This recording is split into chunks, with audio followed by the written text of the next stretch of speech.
Hello दोस्तों, welcome to यार study. इस वीडियो में हम लोग क्लास 10th सोशल साइंस के मोस्ट वीवियर क्वेश्चंस को देखेंगे जो आपके 2024 बोर्ड एग्ज़ाम के लिए काफ़ी महत्वपूर्ण रहेंगे। तो चलिए हम लोग वीडियो को स्टार्ट करते हैं। पहला सवाल देखिए, टीपू सुल्तान कहाँ के शासक थे?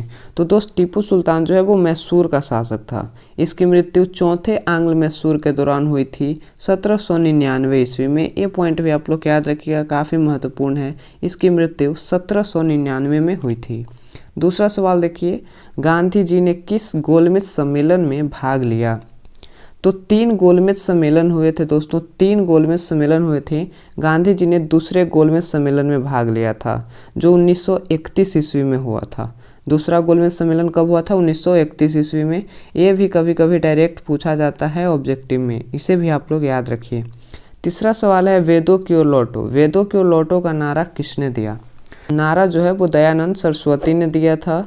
दयानंद सरस्वती ने आर्य समाज की स्थापना भी की थी 1885 ईस्वी में। 1885 ईस्वी में।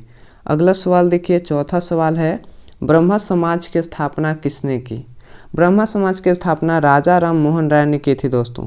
राजा राम मोहन राय ने 1828 ईस्वी में ब्रह्मा समाज की स्थापना की थी। पांचवा सवाल है हमारा, प्रथम पृथ्वी सम्मेलन कहाँ हुआ था? प्रथम पृथ्वी सम्मेलन हुआ था रियो डी जनेरियो में। रियो डी जनेरियो में प्रथम पृथ्वी सम्मेलन हुआ था दोस्तों 1992 ईस्वी में। 1992 ईस्वी में। छठा सवाल है हमारा, कोयला किस प्रकार का संसाधन है?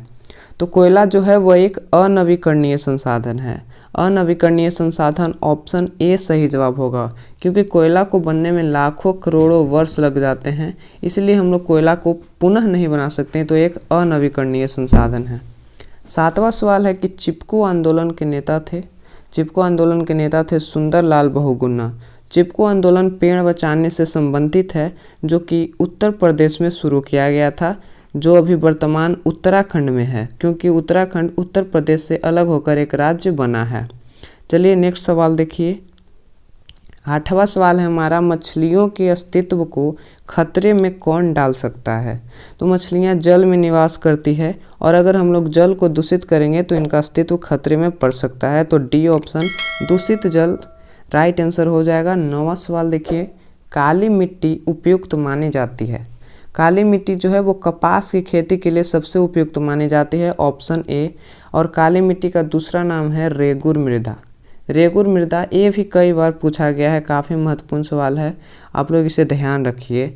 10वां सवाल देखिए, बाढ़ के समय निम्नलिखित में से किस स्थान पर जाना चाहिए? तो सबसे ऊंची भूमि वाले स्थान पर जाना चाहिए, जहां पानी को आने में वक्त लगे या फिर पानी वहां पे ना पहुंच पाए। 11वां सवाल है हमारा, सबसे खतरनाक तरंग कौन है? सबसे खतरनाक तरंग होता है एल तरंगे। एल तरंगों में गति सबसे कम होती है और यह सबसे ज़्यादा नुकसान पहुंचाता है। पी तरंगे जो हैं वो सबसे कम नुकसान पहुंचाती है, लेकिन गति इसमें सबसे अधिक होती है। 12वां सवाल देखिए। 12वां सवाल है कि संसाधन होते नहीं बनते हैं, यह कथन किसका है? तो यह कथन दोस्तों जिम्मरमैन का है। दोस्त जिम्मरमैन इसका सही जवाब हो जाएगा, ऑप्शन ए जिम्मरमैन।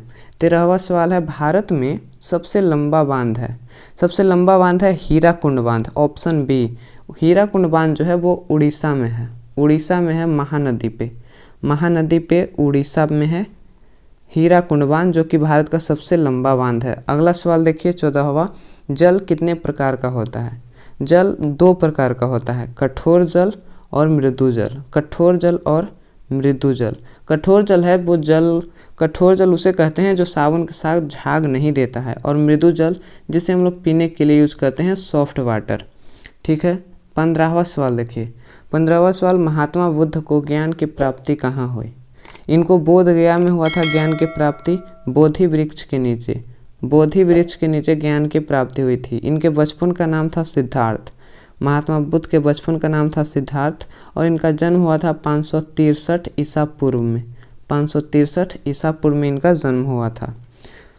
तो चलिए दोस्तों, इसी के साथ हमारा आज का क्वेश्चन समाप्त होता है। अगर आपको वीडियो पसंद आई है तो वीडियो को लाइक कर दीजिएगा, चैनल पर नए हैं तो चैनल को सब्सक्राइब कर लीजिएगा, और अपने दोस्तों के साथ वीडियो को शेयर करिएगा।